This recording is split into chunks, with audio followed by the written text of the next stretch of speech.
అర్థమైంది అనుకుంటున్నాను. మీకు తెలియాల్సిన విషయం ఏంటి అని అంటే ఒక ప్రశ్న అడుగుతాను, సమాధానం చెప్పండి. చిన్నపిల్లలు చనిపోతే పరలోకానికి వెళ్తారా, నరకానికి వెళ్తారా? మనం ఎంత ఫూలిష్గా ఆలోచిస్తున్నామంటే అందరూ అంతటా మారు మనసు పొందాలి అని బైబిల్ చెప్తుంది కదండి. చెప్పిందా లేదా? ఏ భేదమును లేదు, అందరూ పాపం చేసి దేవుడు అనుగ్రహించే మహిమను పొందలేకపోతున్నారు. అక్కడ ఏమైనా 1, 2, 3, 4, 5 ఏమైనా ఉందండి? అక్కడ ఫుట్ నోట్లో చిన్నపిల్లలు తప్ప అని రాస్తుందండి. మరి చిన్నపిల్లలు చనిపోతే ఎలాగనుకుంటారు మీరు? ఎలా అనుకుంటారు? మనం భ్రమలో బ్రతుకుతున్నాం. ఇహలోక సంబంధమైనటువంటి దేవత మనుషుల మనోనేత్రాలకు ఏం కలుగు చేస్తుంది? గుడ్డితనం. మనం ఆ భ్రమలో బ్రతుకుతున్నాం. చిన్నపిల్లలు చనిపోతే పర్లేదు, వాళ్ళకి నేరుగా వెళ్ళిపోతారని. బైబిల్ బోధ అది కాదు. మీరు గమనించుకోండి, మీరు అర్థం చేసుకోండి. దేవుడు లోకముని ఎంతో ప్రేమించను కాగా తన అద్వితీయ కుమారునిగా పుట్టిన వాని యందు విశ్వాసం ఉంచువాడు నశింపగా నిత్య జీవం పొందినట్లు ఆయనను అనుగ్రహించింది. ఇప్పుడు ఆయన అనుగ్రహించింది అందరి కొరక, పెద్దల కొరక? అందరిలో పిల్లలు ఉన్నారా లేదా? మరి మీరు చెప్పిన ఆన్సర్ తప్పా రైటా? మీ విజ్ఞతకే వదిలేస్తున్నా. ఎందుకంటే దాని విషయంలో చాలా కాంట్రవర్సీస్ ఉన్నాయి. అయితే ఇప్పుడు అది పబ్లిక్ ట్రైనింగ్ కాదు. మీరు అంత టైం నాకు ఇవ్వగలరో లేదో నాకు తెలియదు. కానీ ఒకవేళ సంభాషణలో ముందుకు వెళ్తున్నప్పుడు కానీ ఒకవేళ మధ్యలో అవకాశం వస్తే మాత్రం తప్పకుండా చెప్తాను. Right, are you ready? మీరు అందరూ చెప్పాలి. చెప్పాను కదా నేను టీచర్. ఇప్పుడు ఆయన అంటే పాస్టర్. ఆయన పాస్టర్లకు ట్రైనింగ్ ఇస్తారు, శేఖర్ గారు. ఆయన భారం అది. అలాంటి తీసుకొచ్చి చిన్నపిల్లల ముందు నిలిచోబెడుతున్నాను నేను. చెప్పండి మీరందరూ, ఇంకా ఎవరేమైనా సరే. Are you ready? గట్టి చెప్పాలి. Are you ready? అంటే నా పేరు వినోద్. ఏం పేరు? మా తల్లిదండ్రులంట జాతకాన్ని చూశారట. జాతకాన్ని చూసి పెట్టిన పేరు అనమాట. జాతక నామధేయుడు అంట వినోద్. అంటే అలా పేరు ఎందుకు పెట్టారని నాకు తెలియదు. పేరుకి తగ్గట్టుగానే ఉంది కదండి, వినోదం పంచుతున్నాను. రైట్. నా పూర్తి పేరు ఏం పేరు అంటే, ఇంటి పేరు ఏం పేరు వదిలేండి కానీ, సతీష్ విజయ్ వినోద్ కుమార్ అనమాట. మీరు నా నెంబర్ కానీ ట్రూ కలర్లో చూస్తే ఇంత పెద్ద పేరు కనబడుతుంది. ఎస్ అంటే ఇంటి పేరు, శంకర సతీష్ విజయ్ వినోద్ కుమార్. సతీష్ అంటే మా తాతగారి పేరు సత్యనారాయణ. ఆయన పేరులోంచి చిన్న మొక్క తీసుకొచ్చారనమాట.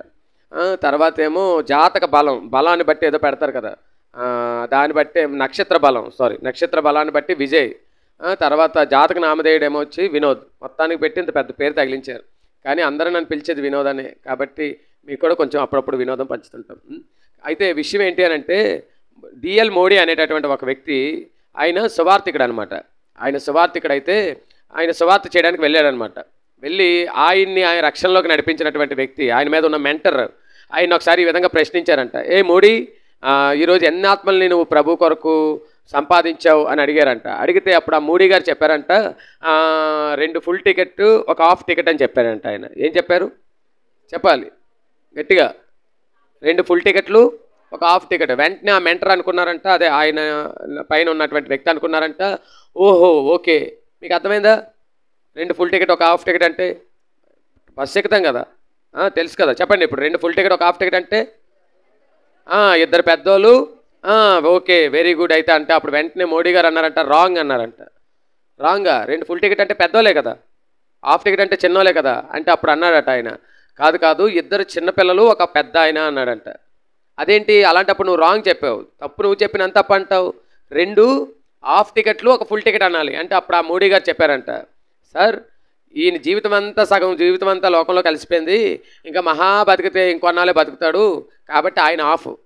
ఇప్పుడు చిన్నపిల్లలు చిన్నప్పటి నుంచే ప్రభువుని అంగీకరించారు కాబట్టి వీళ్ళు బ్రతికినంతకాలం ప్రభు కొరకు బ్రతుకుతారు కాబట్టి వాళ్ళు ఫుల్ టికెట్ అని చెప్పాడంట. చిన్నపిల్లలు పరిచర్య చేసే వాళ్ళు ఏ టికెట్ పరిచర్య? చెప్పండి టీచర్. చెప్పండి. ఇంకో విషయం తెలుసా, మీ పాస్టర్ గారే గొప్ప, ఎందుకంటే మీకు అవకాశం ఇచ్చారు కాబట్టి. కానీ పరిచర్యలో మాత్రం మనమే గొప్ప. అర్థమవుతుందా? మనకు దేవుడు అంత ధన్యత ఇచ్చాడు, అంత భాగ్యం ఇచ్చాడు. కాబట్టి మనం చేసేది చిన్నతనం నుంచి. ఎందుకనంటే బైబిల్లో 22:6 ఉంటుంది, సామెతల గ్రంథం. ఏమని ఉంటుంది? బాలుడు నడవలసిన త్రోవను వానికి నేర్పము, పెద్దవాడైనప్పుడు దాని నుండి తొలగిపోడు. ఇది ఎవరికి చెప్పాడు దేవుడు? ఎవరికి చెప్పినట్టు? పెద్దవాళ్ళకి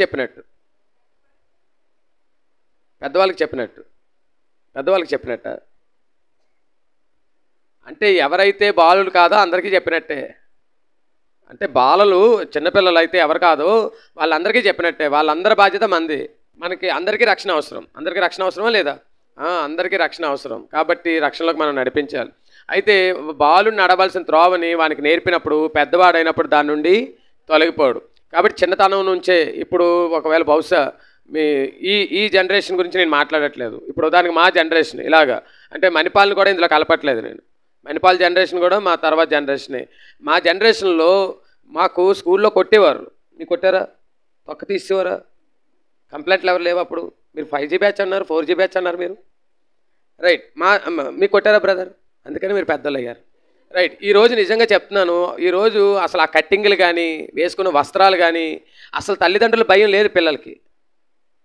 ఒక నాన్న తీసుకెళ్ళి ఒక అబ్బాయికి ఎంత చిన్న కుర్రోడికి, మా ఓడికన్నా 1 సంవత్సరం పెద్ద ఉంటుందేమో ఆడి కటింగ్ చేయించాడు. ఎలాగో తెలుసా? గీత పెట్టించాడు. ఏ గీత తెలుసా? ఇక్కడ నుంచి ఇలాగట ఈ కనుబొమ్మను కూడా గీశాడు. నాకు ఆశ్చర్యం వేసింది. తల్లిదండ్రులే అలాగుంటే ఇంకా మిగిలిన పరిస్థితి ఏంటి అంటే నాకు అర్థమైంది. వాళ్ళ తండ్రి మా బ్యాచ్ కాదు అంటే వాళ్ళ నాన్నతో ఎప్పుడు కూడా దెబ్బలు కాసి ఉన్నాడు ఆయన. వాస్తవంగా మనం గమనించుకోవాలి. ఇందాక తమ్ముడు కూడా చెప్పిన మాట అదే. పిల్లలు చాలా విచ్చలవిడి అయిపోతున్నారు. వాళ్ళకి మనం నేర్పించాలి. ద్వితీయోపదేశకాండం ఒకసారి తీస్తారా? 6వ అధ్యాయము 4 నుంచి కొంచెం చదివితే, ద్వితీయోపదేశకాండము 6వ అధ్యాయము 4 నుంచి. ఇశ్రాయేలు వినుము. ఇశ్రాయేల్ అంటే ఎవరు? ఇశ్రాయేల్ అంటే మనం కాదనుకుంటున్నారేమో. మనమే ఇశ్రాయేలీలం. మనం యాకోబు లాంటి వాళ్ళం. మనం మోసం చేస్తూ బతికిన వాళ్ళం. దేవుడు పేరు మార్చాడు మనకి. మనం ఇప్పుడు ఇశ్రాయేలీలం. ఇశ్రాయేల్ అంటే అర్థం ఎవరు? అర్థం ఏంటి? దేవుడితో పోరాడేవాడు అంటే మనమే.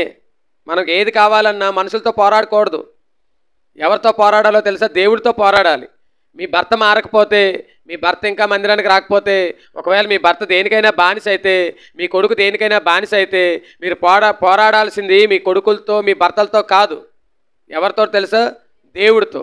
మా నాన్నగారు భయంకరంగా తాగేసి వచ్చి ఇంట్లో తలుపులేసి ఆయన పెడితే తలుపులు ఇరిగిపోయినట్టు తన్ని గుద్ది మొదటి అంతస్తులోంచి కిందకు దూకినటువంటి అంత భయంకరమైనటువంటి వ్యక్తి మా నాన్నగారు. తాగిన మత్తులో మేడ మీద ప్రార్థన జరిగేది మా నాన్నగారు మారాలని. మా అమ్మగారు తెగ కన్నీరు కార్చేవారు. ఇక్కడ బొట్టు లేకపోతే ఒప్పుకునేవారు కాదు. మా అమ్మగారి పరిస్థితి ఏంటో తెలుసా? ఆమె ముత్తైదులాగా తయారవ్వాలి. ఇక్కడ బొట్టు పెట్టడం కోసం మహా అయితే మీరు అదే సింధూరము లేకపోతే తిలకము ఏదో పెడతారు. మా అమ్మగారు ఏ బొట్టు తయారు చేయించుకున్నారో తెలుసా? బంగారం తయారు చేసే కంసాల ఆయన దగ్గరికి వెళ్ళి బంగారం బొట్టు తయారు చేయించుకున్నారు. దానికి గమ్ము పోతే మళ్ళీ ఆ గమ్ము వేయించడానికి వెళ్ళేవారు. అంటే నుదుటిని పెట్టుకునేది ఆవిడ. అంటే అంత పిచ్చి, బొట్టు పిచ్చి ఆవిడది. అయితే బొట్టు పెట్టుకోవడం మానేశారని మా నాన్నగారు ఫోల్డ్ చేసే చైర్స్ ఉండేవి. కర్రల మధ్యలోకి వచ్చి 3 కర్రలు క్లాత్ ఉంటుంది, దాన్ని మడత పెట్టే కుర్చీతో మొఖం మీద కొట్టారు మా అమ్మగారికి. దేనికోసమో తెలుసా? యేసయ్యని నమ్ముతున్నందుకు, ప్రార్థన చేస్తున్నందుకు. కానీ ప్రార్థన ఎప్పుడూ మానలే. నేను ఎందుకు ఈ విషయం చెప్తున్నానో తెలుసా? మనము ఏం చేయాలో తెలుసా? ఇశ్రాయేలీలం. మనం దేవుడితో పోరాడాలి, మనుషులతో కాదు. ఎవరితో? మనం పోరాడాల్సింది ఈ లోక సంబంధులతో కాదు, దేవుడితో పోరాడాలి. మనకి ఏది కావాలన్నా దేవుడి దగ్గర నుంచి పొందుకోవాలి. ఇశ్రాయేలు వినుము అంటే మనకే చెప్తున్నాడు దేవుడు. ఏం వినాలంట? మన దేవుడైన యెహోవా అద్వితీయుడైన దేవుడు మన దేవుడు. ఈ రాత్రికాల సమయంలో ఒకవేళ యేసయ్య నా దేవుడు కాదనుకుంటున్నారేమో. మేము అలాగే అనుకున్నాం. కానీ ఆయన అద్వితీయమైన దేవుడు. ఆయన అందరికీ దేవుడు. ఆయన నమ్మినా దేవుడే, నమ్మకపోయినా దేవుడే. ఒకవేళ నమ్మలేదని ఆయన పగ తీర్చుకునే దేవుడు కాదు, కోపపడే దేవుడు కాదు. ఆయన పేరేంటో తెలుసా?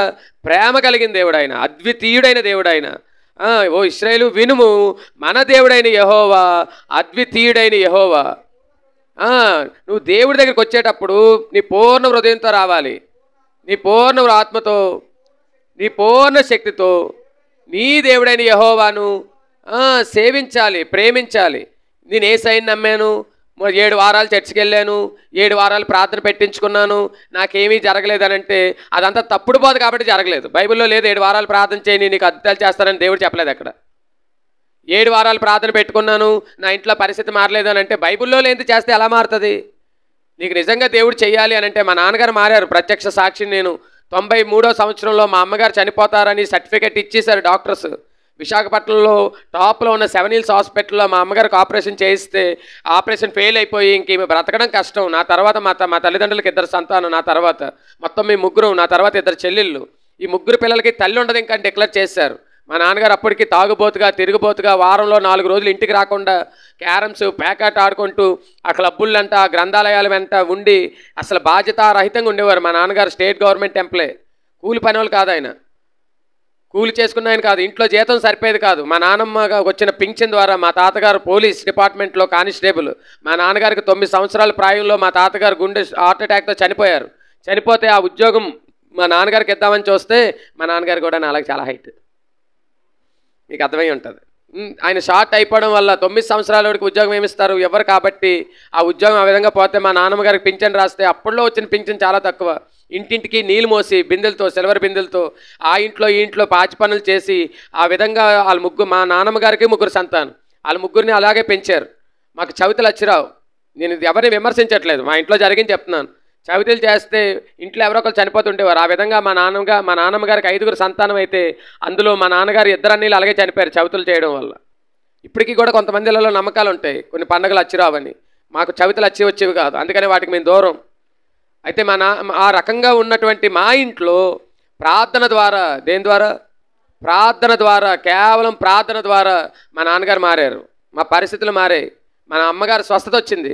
యేసయ్య అద్వితీయ దేవుడు ఎందుకు అయ్యాడో తెలుసా?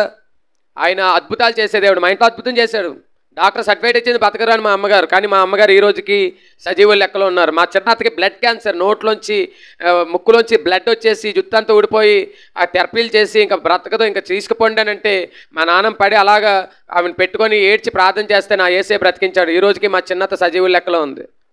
ఇవన్నీ కట్టుకథలు కాదు, ఇవి నిజం, యథార్థం. నా దేవుడు అద్వితీయ దేవుడు. అప్పులు ఎక్కువైపోయి నేను ఇంకా చచ్చిపోతాను, విశాఖపట్నంలోని రైల్వే స్టేషన్ దగ్గర కాంప్లెక్స్ కూడా దగ్గరే మాకు 38 బస్ స్టాప్ ఉంటుంది తాడిచెట్లపాలెం. దానికి కొంచెం ముందుకు వస్తే లక్ష్మీనారాయణపురం 2 అని ఉంటుంది, near MES office, door number 44-7-1/419. అక్కడికి వస్తే అంగన్వాడీ ఉంటుంది. ఆ వీధిలో 3వ ఇల్లే మాది. ఆ ఇల్లు ఎందుకు ఎంత డీటెయిల్ చెప్తున్నానో తెలుసా? అది మాకు ఫుల్ డౌన్ హైవేకి. ఒకవేళ సైకిల్ కానీ, మాకు అప్పుడు సైకిలే ఉండేది, సైకిల్ మీద ఎక్కి కూర్చుంటే డౌన్ ఫుల్గా తిన్నగా హైవే మీదకి వెళ్ళిపోతాం. ఈ లోపు అక్కడ నుంచి ఏదైనా లారీ అడ్డగా వెళ్తే మాత్రం దాని కింద పడి చావడం తప్పితే వేరే గత్యంతరం లేదు. ఇప్పుడంటే పెద్ద రోడ్లు చేశారు, సర్వీస్ రోడ్లు, ఏదో ఇప్పుడంటే డెవలప్ అయిపోయింది. అయితే అప్పుడు మాత్రం ఇది నేను 97 టైంలో జరిగిన సంఘటన అది.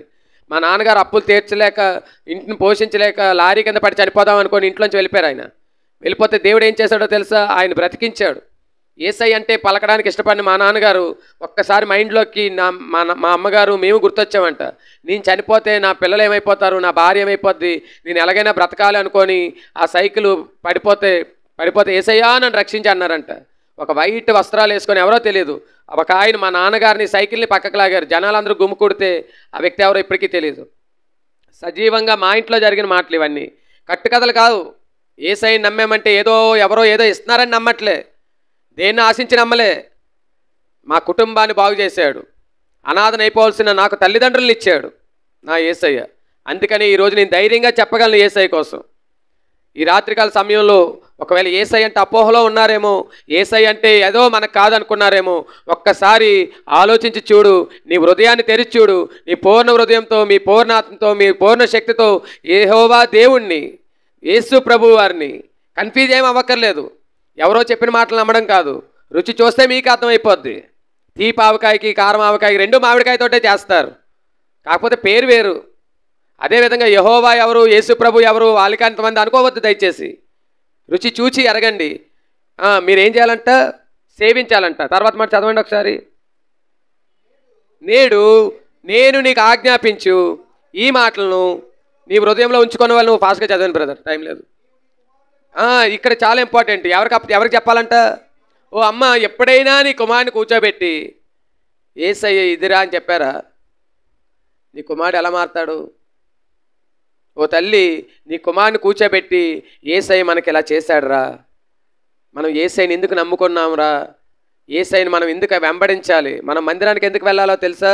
ఇందుకొరకే వెళ్ళాలి. సమూయేలుతో హన్నా చెప్పుంటుంది, నువ్వు ఇక నా దగ్గరికి రాకూడదు నాన్న, ఎందుకో తెలుసా? నువ్వు దేవుడిస్తేనే పుట్టావు, కాబట్టి నేను దేవుడికి ఇచ్చేసాను. నువ్వు మందిరానికి వెళ్ళగానే ఏం చేయాలో తెలుసా? అక్కడే ఉండిపోవాలి, సాగిలు పడాలంట. వాళ్ళ అమ్మేం సైగ చేయలే, మోకాళ్ళే అని. నిన్న ఒక నాన్న, ఒక ఫాస్టర్ గారు ఒక చర్చిలో నిన్న క్యాంప్ జరుగుతుంది. నేను అన్నాను, తమ్ముడు వచ్చి కింద కూర్చోన్నా. నా తమ్ముడు అంటే పెద్దయ్యాక సింగర్ అవ్వాలనుకుంటున్నాడట. నాకు నిన్నే అర్థమైపోయింది ఆ సినిమా అంతా. ఏంటో తెలుసా, బాబు కింద కూర్చో అన్నాను నేను. ఇంత ఎత్తు కుర్చీలు, ఇంత దొంతులో పైన కూర్చున్నాడు. కూర్చుంటే కింద కూర్చుంటే వాళ్ళ నాన్నగారు వెళ్ళి రారా కింద కూర్చో అంటే, ఎలా ఆయన కూర్చోనని చెప్పి చేతిలో పేపర్ ఇసిరేసి కిందకి తిప్పాడు ఆయన. ఫాస్ట్ గారు వాళ్ళ అబ్బాయి. ఆయన సింగర్ అవుతాడా? విధేయత లేకపోతే ఏమీ అవరు. ఉన్నారు. ఎందుకో తెలుసా, మనం పిల్లలకి చెప్పట్లేదు. హన్న తన బిడ్డకి నేర్పించింది. అందుకనే మందిరంలోకి వెళ్ళగానే ఏం చేశాడు? మొక్కాడంటే యెహోవాకి. ఎలా సాధ్యం అది? ఎవరి వల్ల సాధ్యం చెప్పండి? ఎవరి వల్ల? ఈరోజు రాత్రి మీకు అటువంటి హన్నా లాంటి మనసు పుట్టునుగాక. పరిశుద్ధాత్మదేవుడు అటువంటి భారం మీలో రగిలించునుగాక. మీ పిల్లల విషయంలో మనం నేర్పాలి. పిల్లలకి అర్థమవుతుందండి? మనం ఏమీ నేర్పకంటానే వాళ్ళు నేర్చేసుకుంటున్నారు. చాలా నేర్పిస్తే ఇంకెంత బాగా నేర్చుకుంటారో మంచి విషయాలు. అందుకనే బైబిల్ ఏం రాసిందో తెలుసా, బాలు నడవలసిన త్రోవను వారికి నేర్పండి అమ్మా. నేర్పట్లేదు ఏ తల్లి. నేర్పకుండానే నీ కుమారుడు అన్ని నేర్చుకుంటే నేర్పిస్తే ఇంకెంత బాగా నేర్చుకుంటాడో. మనం నేర్పించాలి.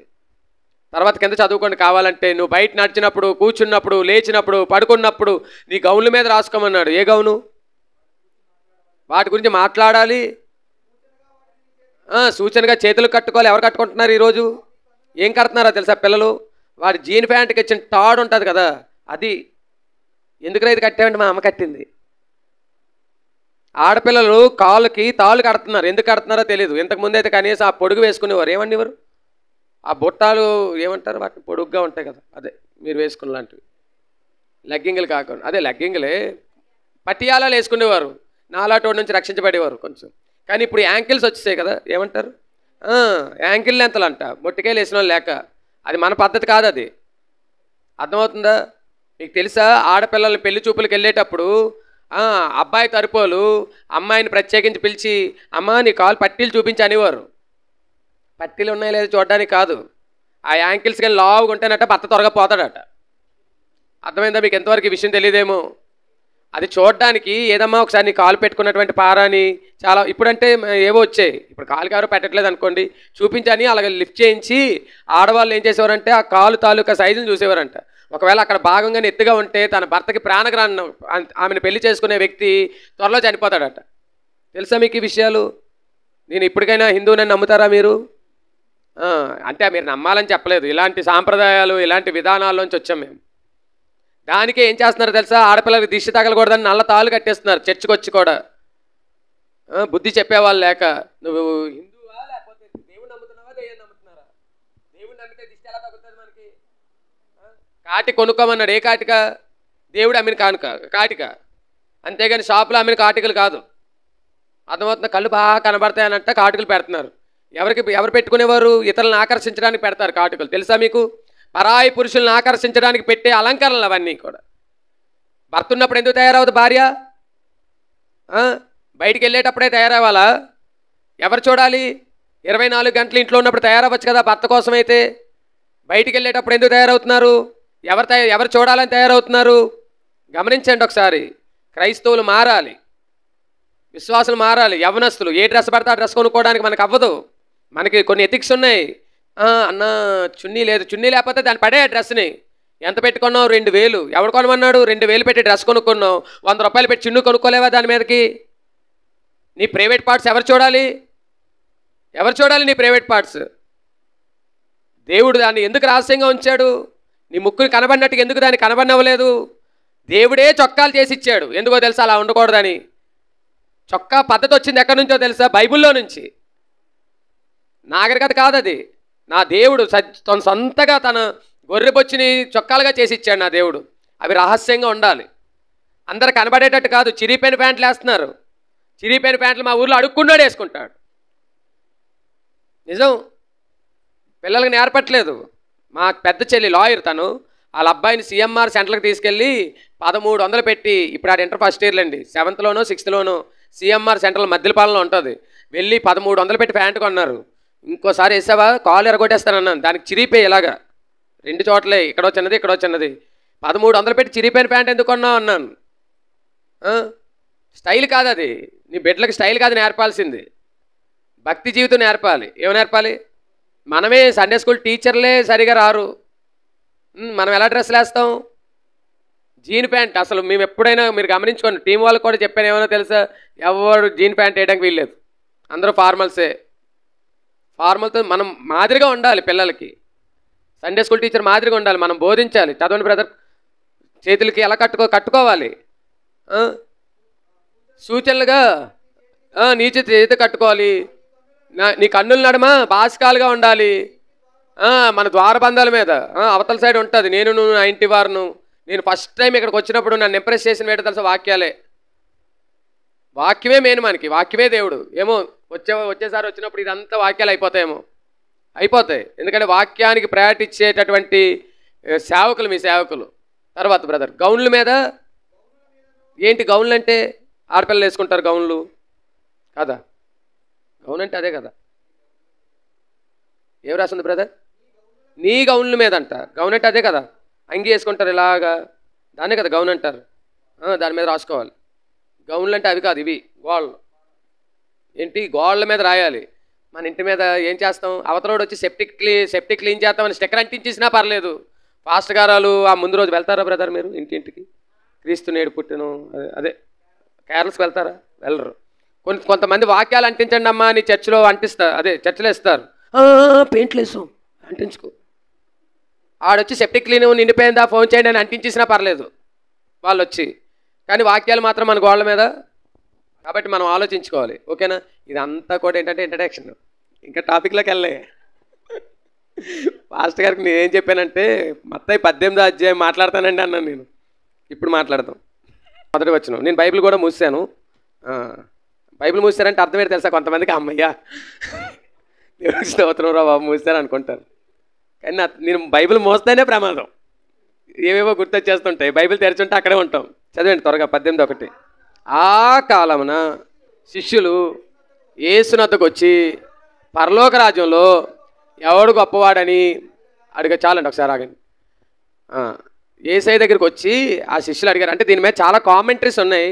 మీ పాస్టర్ గారు కూడా దీని మీద చాలా ప్రసంగాలు చేసి ఉంటారు, మీరు వినుంటారు. అదంతా నేను దానికి తప్పు లేదు కాదని నేను అనట్లేదు. దేవుడు నాకు ఇచ్చిన రెవల్యూషన్ మాత్రం నేను మీతో మాట్లాడుతున్నాను.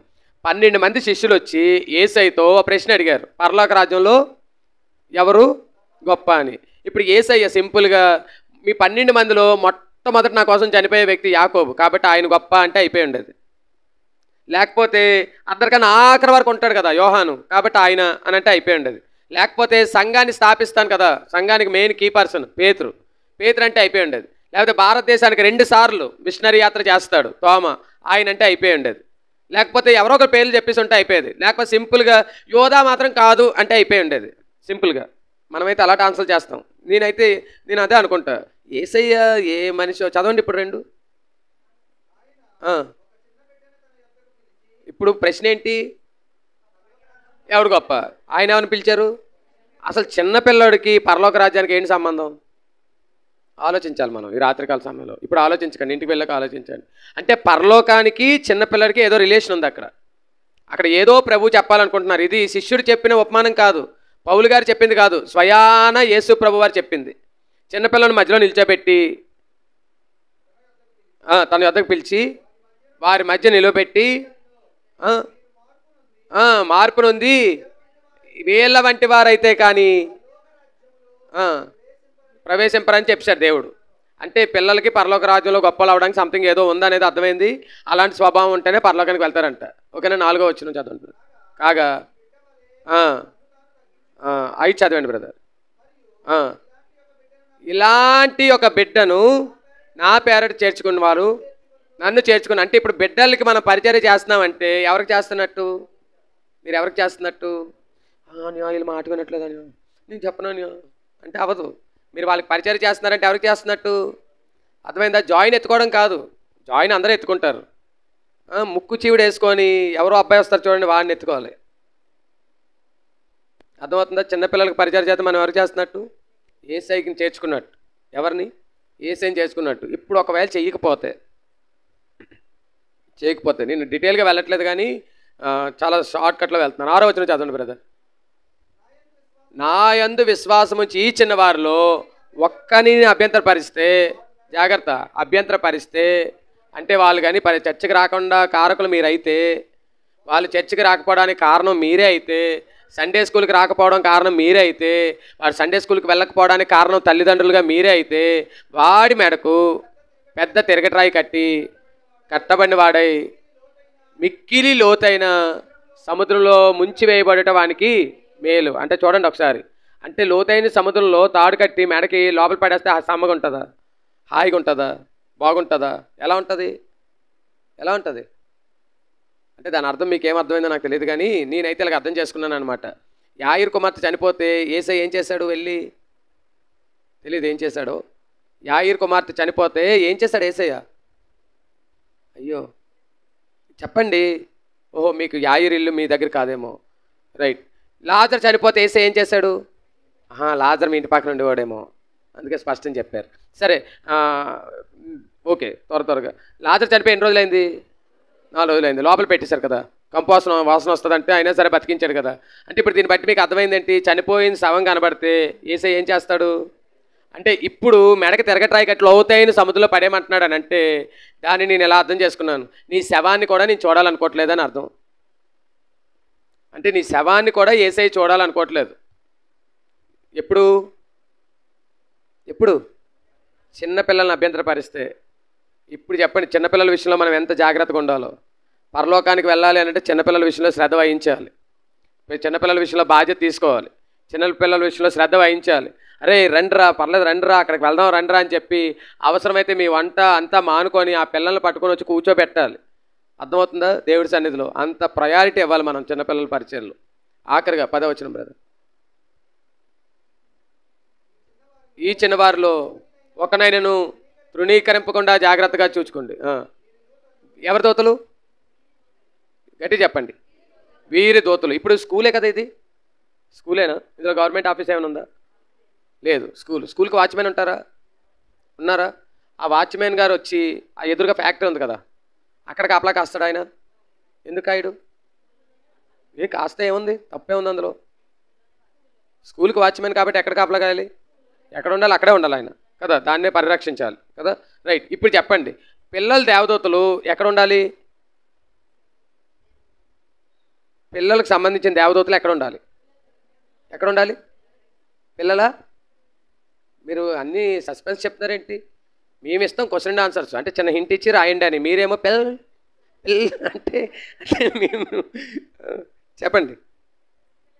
పిల్లల దగ్గర హృదయంలోనా? దగ్గరే, పిల్లల దగ్గర ఉండాలి. కానీ అవి ఎక్కడ ఉన్నాయంట?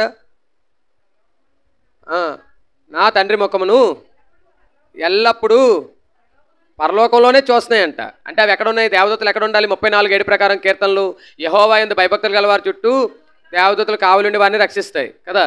నీ దేవదూతలు దేవదూతలు ఎత్తి రాయి తగులకుండా ఎత్తి పట్టుకుంటారు. ఎత్తి పట్టుకోవాలన్నా కాపాడాలన్నా ఎక్కడ ఉండాలి దేవదూతలు? పరలోకంలోనా? ఎక్కడ ఉండాలి చెప్పండి? పక్కన ఉండాలి కదా. మరి ఇప్పుడు దేవదూతలన్నీ పరలోకంలో ఉంటే మరి వీళ్ళని ఎవరు కాపాడతారు? వీరి దేవదూతలు ఎక్కడ ఉండాలి? ఈ స్కూల్కి కాయాల్సినటువంటి వ్యక్తి ఎదురు ఫ్యాక్టరీలో ఉండకూడదు, ఇక్కడ ఉండాలి. ఎదురు మిల్లులో ఉంటే తప్పు, ఎందుకంటే ఇక్కడే ఉండాలి. మరి వీరి దేవదూతలు ఎక్కడ ఉండాలి? వీరి దగ్గర ఉండకుండా మరి పరలోకంలో ఏం పని? వీటికి ఏం చేస్తున్నాయంట? తండ్రి వైపు చూస్తున్నాయంట. ఎలాగా ముఖాన్ని చూస్తున్నాయంట. అక్కడ రాసింది కదండి. అప్పుడంట దేవుడు అంటున్నాడంట, ఎందుకురా బాబు నన్ను ఇలా చూస్తున్నారు ఏంటి అని అంటే, మాకు పనప్ప చెప్పండి ప్రభువా, మాకు పనప్ప చెప్ప అంటున్నారంట దేవదూతలు. అప్పుడు అంటున్నాడంట, ఏం పేరమ్మని?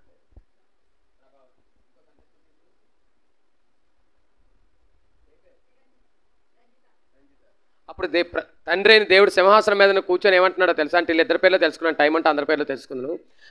ఏమంటాడో తెలుసా? నీకు పనప్ప చెప్పే బాధ్యత నాది కాదు, ప్రభావద్ది.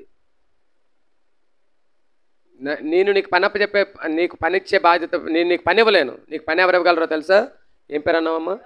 రంజిత. ఇంకెవరున్నారు సండే స్కూల్ టీచర్? చెప్పండి, ఎవరో ఒకరి పేరు చెప్పండి. శ్రీదర్శిని,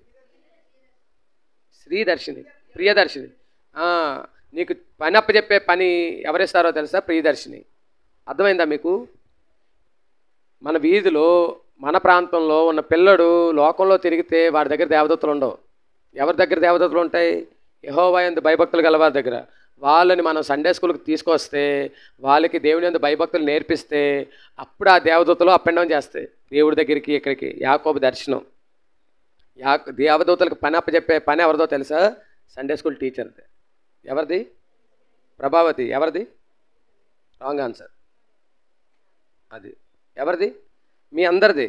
అంటే సండే స్కూల్ టీచర్ దా పని అనుకోకండి. చాలామంది ఏమనుకుంటారు తెలుసా, నేను ప్రౌడ్గా ఫీల్ అయ్యే విషయమే చెప్పనా, నేను దేవదూతలకు పని అప్పు చెప్పేవాడిని. I'm HR. ఏమంటారు హెచ్ఆర్ని? రిక్రూట్ చేస్తారు కదా ఒక కంపెనీలో. హెచ్ఆర్ ఎవరైనా అపాయింట్ చేయాలంటే హెచ్ఆర్ అపాయింట్ చేస్తారు. సో నేను హెచ్ఆర్. ఎవరికో తెలుసా? హెచ్ఆర్ ఏం చేస్తాడో తెలుసా? జీతాలు ఇస్తాడు. రేపు పొద్దున్న దేవదూతలకు ఏమైనా జీతం ఇవ్వాల్సి వస్తే దేవుడు ఎవరిని కన్సల్ట్ చేస్తాడు? నన్నే. సో అంటే నేను వాక్యాన్ని వక్రీకరించలేదు, మనం అర్థం చేసుకోవడానికి. ఇది నేను పిల్లల పరిచర్య విషయంలో ధ్యానం చేసినప్పుడు దేవుడు నాకు ఇచ్చినటువంటి ఒక చిన్న అవగాహన. కాబట్టి దయతో గమనించండి. మిమ్మల్ని మీరు ఇది చిన్న చూపుగా చూసుకోకండి. అర్థమవుతుందా? దేవుడి పని చాలా ఉంది. అనేక మంది పిల్లలు నశించిపోతున్నారు, చిన్న పిల్లలు. మీకు తెలుసో తెలీదో ఈ విషయం చాలా ఇంపార్టెంట్.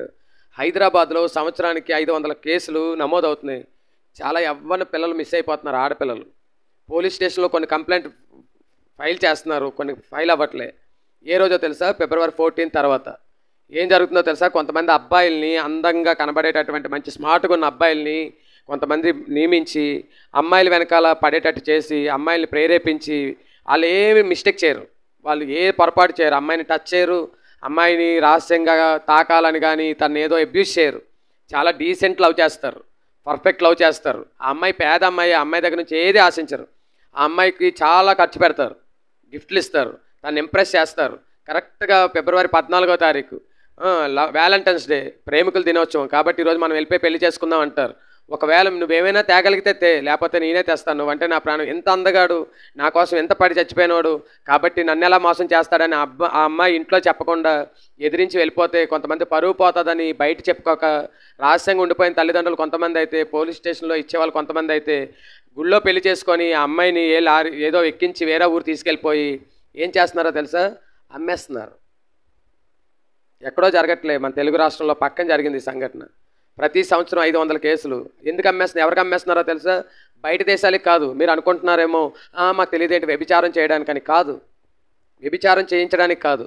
కళ్ళు, కిడ్నీలు దొంగలిస్తున్నారు వాళ్ళని. వాళ్ళ తల్లిదండ్రులు ఏమో చెప్పడానికి బయట పడట్లేదు, పరువు పోతుందని.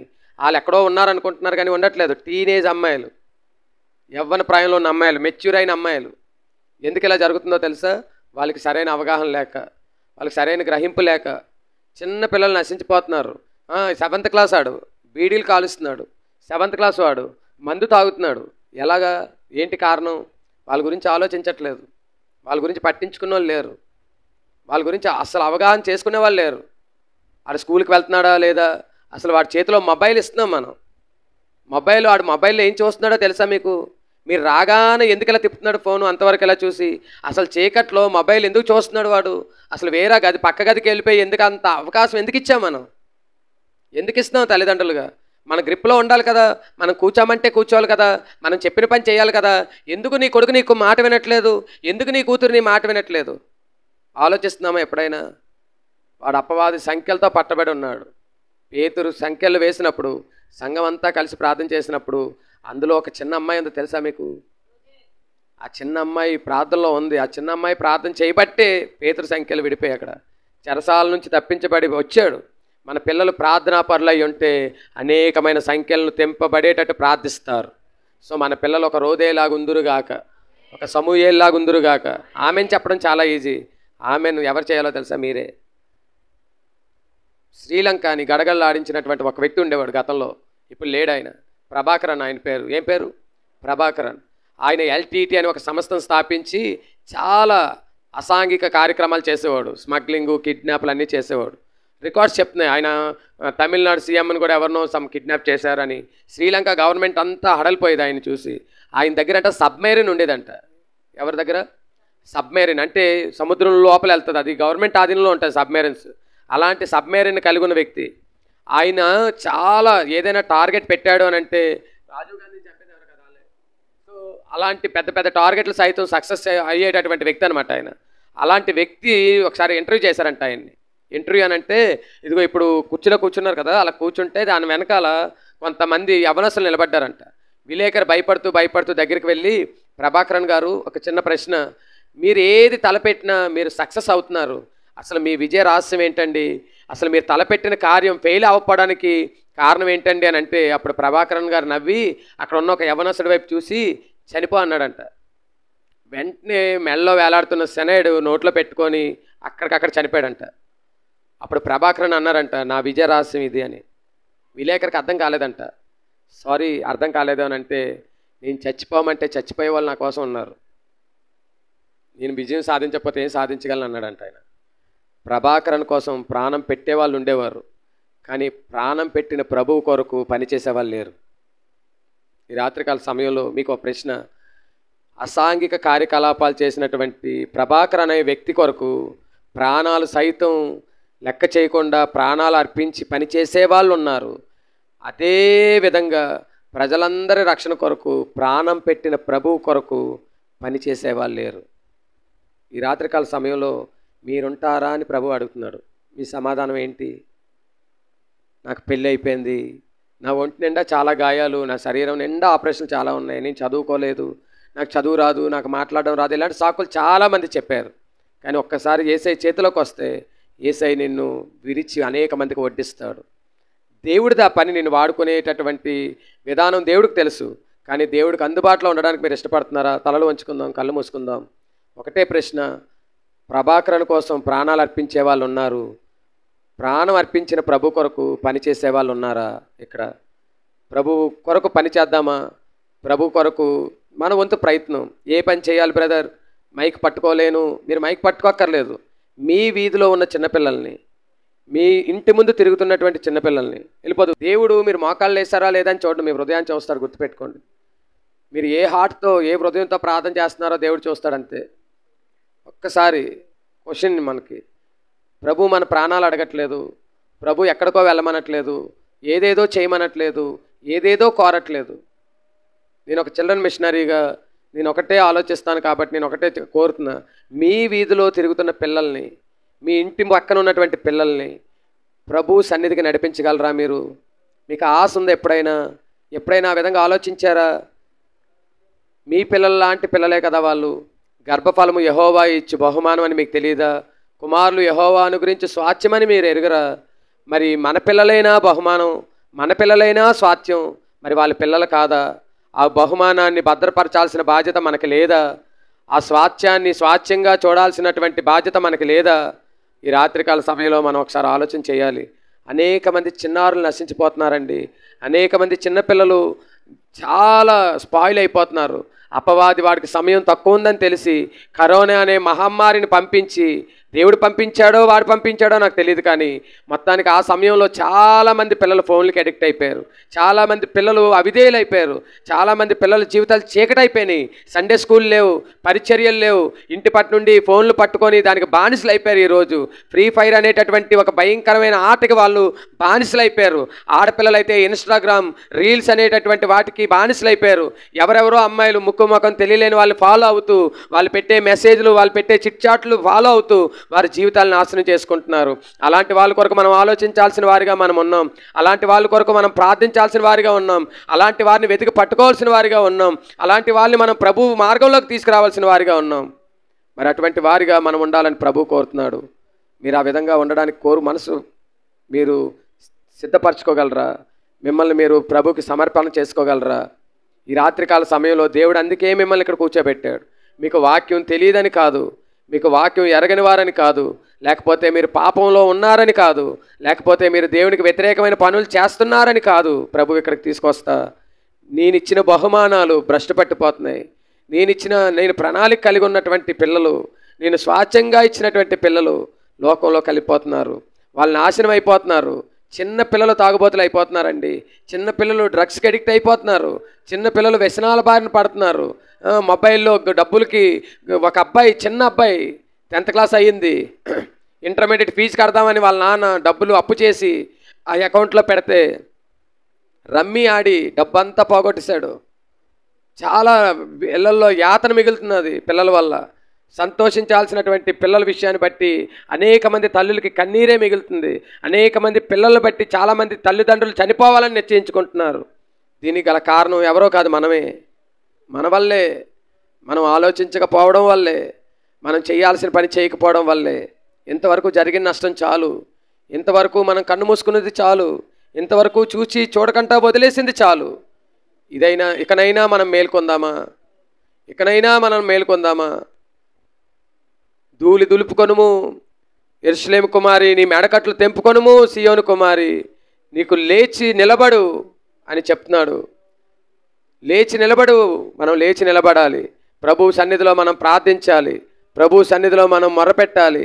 అనేక మంది పిల్లల ఆత్మలు రక్షించబడేలాగున, అనేకమైనటువంటి ఆత్మలు ప్రభు దగ్గరికి వచ్చేలాగున మనందరం కూడా మనందరం కూడా ప్రార్థన చేద్దాం. ఒకసారి ఒక చిన్న మాట ప్రభుతో చెప్దాం. ఎస్, దేవుడు నాతో మాట్లాడాడు అన్న, దేవుడు నాకు కొన్ని విషయాలు తెలియజేశాడు. ఇంతవరకు నేను వాటి గురించి ఆలోచించలేదు, కానీ ఈ రాత్రి నాకు కొంచెం జ్ఞానోదయం అయ్యింది. నేను తెలుసుకున్నాను, నాకు అర్థమైంది. నేను చేయాల్సిన పని నాకు అర్థమైంది. దాన్ని నేను చేయాలనుకుంటున్నాను. కాబట్టి నేను ప్రభువుకి సమర్పించుకుందాం అనుకుంటున్నాను అన్న వాళ్ళు ఎవరైనా ఉంటే మీరు లేచి నిలబడచ్చు. ఒకవేళ లేచి నిలబడే పరిస్థితి మీకు లేకపోతే మీ కుడి చేతిని చూపించండి, మీ కొరకు ప్రార్థన చేస్తాం. పిల్లలు కనబడితే ఒరే గిరి అని గసరడం కాదు, ఎవరైనా కనబడితే వాళ్ళ మీద అరవడం కాదు, లేకపోతే వాళ్ళకి ఏదో ప్రేమ చూపించడం కాదు. ఇక నుంచి నేను అలా చేయను, ఇక నుంచి నా స్థితి అలా ఉండదు. దేవుడు నాతో మాట్లాడాడు కాబట్టి ఆ పిల్లల బాధ్యత నాది. ఆ పిల్లల్ని అంతం వరకు ప్రభు కొరకు సంపాదించేటటువంటి దానిగా, స్త్రీగా, తల్లిగా నేను ఉంటాను అన్న వాళ్ళు ఇంకెవరైనా ఉంటే చేతులు ఎత్తిన వారిని బట్టి, నిలబడిన వాళ్ళని బట్టి ప్రభు మిమ్మల్ని దీవించునుగాక. మీరు ఏదైతే ప్రార్థన చేస్తున్నారో ఆ ప్రార్థన దేవుడు అంగీకరించి మీరు ఊహించిన దానికంటే అధికంగా దేవుడు మిమ్మల్ని వాడుకొనుగాక. ఇంకా ఎవరైనా ఉంటే ఆఖరిగా ఇంకొకసారి నేను పిలుపునిస్తున్నాను. మీరు చేయాల్సిన పని ప్రభువు మీకు చెప్పాడు. మీరు ప్రభువు కొరకు ప్రాణాలు అర్పించాల్సిన అవసరం లేదు. ప్రభువు కొరకు మీరు త్యాగాలు చేయాల్సిన అవసరం లేదు. ఎందుకంటే ఆయనే త్యాగం చేశాడు, ఆయనే ప్రాణం పెట్టాడు. ఆయన మరణించి 3వ దినాన లేచాడు. ఆయన సమస్తాన్ని కూడా ముగించారు. ఆయన సమస్తాన్ని సమాప్తమైపోయింది అన్నాడు. ఆయన సమాప్తం చేశాడు. మనం చేయాల్సిందంతా కూడా చిన్న పని అంతే. పిల్లలకి మార్గాన్ని చూపించగలిగితే చాలు. ఇక్కడ టీచర్స్ ఉన్నారు, వాళ్ళు బోధిస్తారు. మీరు బోధించాల్సిన అవసరం లేదు, కానీ వారిని నడిపించగలరా, వాళ్ళని తోడుకు రాగలరా? ఒకసారి ఆలోచన చేసుకుందాం. మన మధ్యలో దైవజనులు వచ్చి ప్రార్థన చేయకముందు ఇంకా ఎవరైనా ఉంటే, ప్రభువా నాకు సహాయం చేయండి, ప్రభువా నా ఇళ్ళ కృప చూపండి, ఇంతవరకు నేను దీని గురించి ఆలోచించలేదయ్యా, ఇంతవరకు దీని గురించి నేను తలంచలేదు ప్రభువా, ఇన్ని విషయాలు దాగి ఉన్నాయని నాకు తెలియదు, నా వీధిలోనే నా చుట్టూ బహుశా ఈ సంవత్సరంలో కొన్ని రోజుల ముందు ఎవరైనా చనిపోయారేమో చిన్నపిల్లలు, ఒకవేళ ఎవరైనా మీకు తెలిసిన పిల్లలు చనిపోయారేమో, వాళ్ళు ప్రభువుని ఎరగకుండానే చనిపోయారేమో, దానికి బాధ్యత మందే. ఇంకా అలాంటి తప్పు జరగదు ప్రభు అని యేసయ్యకి మాట ఇద్దామా? ఒకసారి యేసయ్యకి ఒక మాట చెప్దామా? ప్రార్థన చేసుకుందాం. తన సేవకుల్లో దేవుడు ఒక భారాన్ని పెట్టి ఈ చిన్న పిల్లల పరిచర్య అనేది ఎంత ప్రాముఖ్యమైనదో, ఎంత ఘనమైనదో, దేవుని దృష్టిలో ఎలాగ ఎన్నిక చేయబడినటువంటి పరిచర్య, ఒకవేళ ఈ లోకరీతిగా గుర్తింపు లేని పరిచర్యగా కనబడొచ్చేమో, కానీ పరలోకంలో ఈ పరిచర్యే గొప్పగా ఎంచబడుతుందన్నప్పుడు నిజంగా మనం ఎంతో నిర్లక్ష్యం చేసేమని మన హృదయం మన మీద దోషారోపణ చేస్తుండగా, ప్రభువా ఈ ప్రాంతంలో ఎంతమంది చిన్నపిల్లలు నీవు తెలియకుండా, నీ యందు భయభక్తులు లేకుండా, నీ వైపుకు తిరగకుండా ఉండడానికి నేనే ఒక అడ్డుబండను అయిపోయినేమో, నన్ను క్షమించునైనా అని అడుగుదాం. ప్రభువా ఈ దినమున ఈ కొద్ది మందిలో దేవా మా తండ్రి మీరు మాట్లాడడానికి ఇష్టపడ్డారు. నీ దాసుల్లో ఉన్న హృదయ భారాన్ని మా ముందు ఉంచటం ద్వారా ఈ పరిచర్య ఎంత భారభరితమైందో మరొకసారి అర్థమవుతుంది ప్రభువా. అవును తండ్రి, మా వలన ఎంతమంది పిల్లలు నష్టపోయారో ప్రభువా. వారి ప్రాణాన్ని గురించి మా యుద్ధ విచారణ చేసినప్పుడు మేము దోషులుగానే నిలబడతాం. దయతో మీరు క్షమించండి. నువ్వెందుకు ఆ బిడ్డలను నా దగ్గరకు నడిపించలేదు? రక్షకుని ఎందుకు పరిచయం చేయలేదు? మంచి దేవుడు అనుకుంటా ఎందుకు కూర్చుండిపోయావు? ఎందుకు పాటలు పాడుకుంటూ ఉండిపోయావు? ఎందుకు మందిర క్రమములో నడుచుకుంటూ ఉండిపోయావు? వాళ్ళంటే నాకు పట్టదన్నట్టుగా ఎందుకు ఉండిపోయావు అని నువ్వు ప్రశ్నిస్తే మా దగ్గర జవాబు ఏమీ లేదయ్యా. చేష్టలమై నిలబడిపోవడం తప్ప మా దగ్గర జవాబు లేదు. మా సుఖం చూసుకున్నాం. మేము యథార్థంగా ఆలోచన చేసుకుంటే సరిగా అసలు ఈ విషయాన్ని గురించి ఆలోచించకుండానే దినాలు గడిచిపోయినాయి ప్రభువా. మా బిడ్డల గురించి మేము సరిగా ఆలోచించలేకపోయాం. అలాగే ఇప్పుడున్నటువంటి చిన్న పిల్లల గురించి సరిగా ఆలోచించకపోవడం వల్ల ఎంత నష్టం జరుగుతుందనే విషయం మా కళ్ళకు కట్టినట్టుగా మీరు చూపించారు నాయన. ప్రభువా, నీవెంత ప్రేమమయుడు. మరింతమంది నష్టపోకుండా ఉండడానికి, మేము నీ ఎదుట సిగ్గుపడకుండా నిలబడగలగడానికి అవసరమైన ఈ పరిచర్య గురించి మరికొంత విశదపరిచి మా హృదయాలకు స్పష్టపరిచినందుకు నీకు మనసారా స్తుతి చెల్లిస్తున్నాం. మరొకసారి ఈ జేఏకే టీం గురించి ప్రార్థిస్తున్నాం, నాయకుల గురించి ప్రార్థిస్తున్నాం, దీంట్లో ఉన్న మెంబర్స్ గురించి ప్రార్థిస్తున్నాం. నీ మెండైనటువంటి అయినా ఆత్మచేత వారిని నింపండి ప్రభువా. ప్రతి ఊరిలో, ప్రతి పల్లెలో, ప్రతి నగరంలో, ప్రతి మారుమూల ప్రాంతములో అయినా ఈ జేఏకే పరిచర్యలు విస్తరించడానికి సహాయం చేయండి. ఈ వైపు వారిని ఫోకస్ చేయాలి. దేవా మా తండ్రి, పిల్లలను ప్రభువా నీ కొరకునైనా సంపాదించుకోగలగాలనైనా. నిజమే ప్రభువా, టీనేజ్లో పిల్లలు కళ్ళు లేని కబోదులైపోతున్నారని, దేవా కిడ్నీలను మా తండ్రి నష్టపోతున్న వారు అయిపోతున్నారని, ప్రేమ అనేటువంటి ముసుగులో ఎంతమంది జీవితాలు నాశనం అయిపోతున్నాయని కళ్ళకు కట్టినట్టుగా మీ దాసుల ద్వారా తెలియపరిచారు. యవనస్తులైన పిల్లలు మంచి భవాలకు ఉంది, కానీ మధ్యలో ప్రభువా దేవా ఈ యొక్క భయంకరమైనటువంటి లైంగిక సంబంధమైన ఆలోచనల చేత వారు మా తండ్రి తల్లిదండ్రులకు దూరం అయిపోయారు. ప్రభువా, వారు మా తండ్రి ఎవరినో నమ్మి వారిని వెంబడించడం ద్వారా వారి జీవితాలు నష్టపోయిన వారుగా మిగిలిపోయారు. దేవా ఇలాంటి దళారులకు ప్రభువా వారు మా తండ్రి ఒక వ్యాపార వనరుగా మార్చబడిపోయారనే విషయం దేవా, ప్రభుత్వము మా తండ్రి పోలీసులు ప్రభువా ఎవరు ఏం చేయలేని పరిస్థితుల్లో మా వంతుగా మేము చేయగలిగినది చేయగలగడానికి మీ ఆత్మతో నింపి నడిపించమని ప్రార్థిస్తున్నాం. ఈ టీంలో మా ప్రభు ఉన్నటువంటి బిడ్డలందరినీ బట్టి నీకు స్తోత్రాలు నాయన. మీరు బలపరచండి ప్రభువా, మీరు ఆశీర్వదించండి.